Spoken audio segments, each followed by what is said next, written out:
institutions from classroom learning to global impact. Engineering education aligned with the global goals. மாண்புமிகு முன்னாள் முதலமைச்சர் எடப்பாடி பழனிசாமி அவர்கள். மாண்புமிகு பேரவைத் தலைவர்களே, ஒரு கட்சி சார்பாக போட்டியிட்டு அந்த கட்சி வேட்பாளர் வெற்றி பெறுவதற்கு எவ்வளவு கடுமையான உழைப்பார்கள் சிந்தித்து பார்க்கணும். இங்க வந்திருக்கிற எல்லா எம்எல்ஏக்கும் தான் பொருந்தும். இதே எங்க எம்எல்ஏ மட்டும் பொருந்தும் நினைக்காதீங்க, அனைவருக்கும் பொருந்தும். ஒரு சட்டமன்ற உறுப்பினரை தேர்ந்தெடுப்பதற்கு அந்த கட்சியின் சார்பாக சுமார் 6000 பேர் பணியாற்றினா தான் அந்த வேட்பாளர் வெற்றி பெற முடியும்.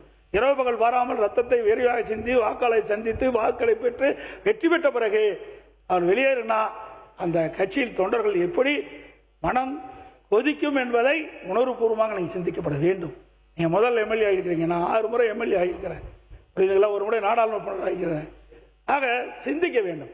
அந்த அடிப்படையில் நான் ஒரு கட்சியுடைய பொதுச்செயலாளர் என்ற அடிப்படையில் எங்களுடைய கட்சியின் சார்பாக அறிவிக்கப்பட்டு தலைமை அறிவிக்கப்பட்ட அந்த அறிவிப்புக்கு இணங்க அனைத்து இந்திய அண்ணா திராவிட முன்னேற்ற கழக கட்சி நிர்வாகிகள், எங்களுடைய கூட்டணி அங்க வைக்கின்ற கட்சியுடைய நிர்வாகிகள், தொண்டர்கள் அத்தனை பேரும் உழைத்து தான் இவ்வளவு பேர் வெற்றி பெற்றிருக்காங்க.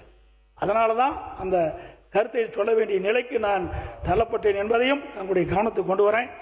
அதோட தாங்களுடைய சொன்ன கருத்து உண்மையிலேயே உண்மையை காயப்படுத்தி இருக்குது.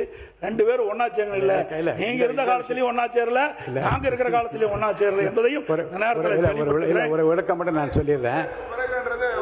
குதிரை பேரம் என்று உங்கள் தரப்பில் சொல்லப்பட்டவுடன் குதிரை மல்ல கழுதை மல்ல சொல்லி முடித்த பிறகு அவர் அதை ஒட்டி பேசியதால் இந்த கருத்தில் 2 பேரும் உடன்படி என்ற அர்த்தத்தில் தான் நான் சொன்னேனே தவிர நீ அது வேறு அர்த்தத்தில் நீங்கள் அர்த்தப்படுத்திக் கொள்ளக்கூடாது. அடுத்து நீங்க இப்போ முடிங்க, நீங்க எப்படி முக்கோர் சுப்ரமணியன் நீங்க உட்காருங்க. உங்க தலைவர் பேசும்போது நீங்க குறுக்க பேசாதீங்க, உட்காருங்க. உட்காருங்க.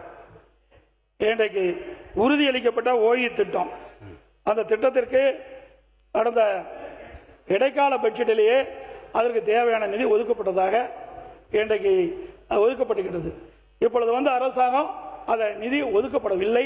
அரசு மிகப்பெரிய குழப்பத்தை ஏற்படுத்தி கொண்டிருக்குது. அது மட்டும் இல்ல, மாண்புமிகு நிதி அமைச்சர் சொல்லுகின்ற பொழுது இதற்கு மத்திய அரசிடம் அனுமதி பெற வேண்டும் சொல்றாங்க. அவர்கள் ஓய்வு வழங்குவதற்கு எந்த ஒரு அனுமதியும் பெற வேண்டியில்லை, மாநில நிதியிலிருந்து கொடுக்கலாம். ஏற்கனவே இடைக்கால பட்ஜெட்டில் முந்தைய அரசாங்கம் 11,000 கோடி ஒதுக்கப்பட்டு 14,000 கோடி ஒதுக்கப்பட்டுகின்றது என்பதையும் நேரத்தில் சுட்டிக்காட்டி விளைகின்றேன். அந்த பழைய ஓய்வு பெற்ற அந்த ஊழியர்களுக்கு ஓய்வு தொகை வழங்குவதற்குண்டான நடவடிக்கை இந்த அரசு எடுக்கப்பட வேண்டும். ஏற்றலும் ஈட்டலும் காத்தலும் காத்த வகுத்தலும் வல்ல அரசு என்ற அரசியல் நிதி மேலாண்மை குறித்து ஐயன் திருவள்ளுவர் தெளிவுபட கூறியுள்ளார்.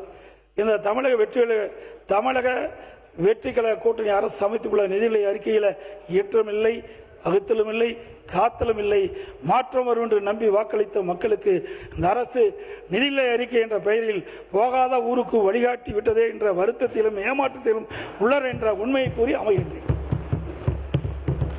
மாண்பு உறுப்பினர் திருமதி லதா அவர்கள்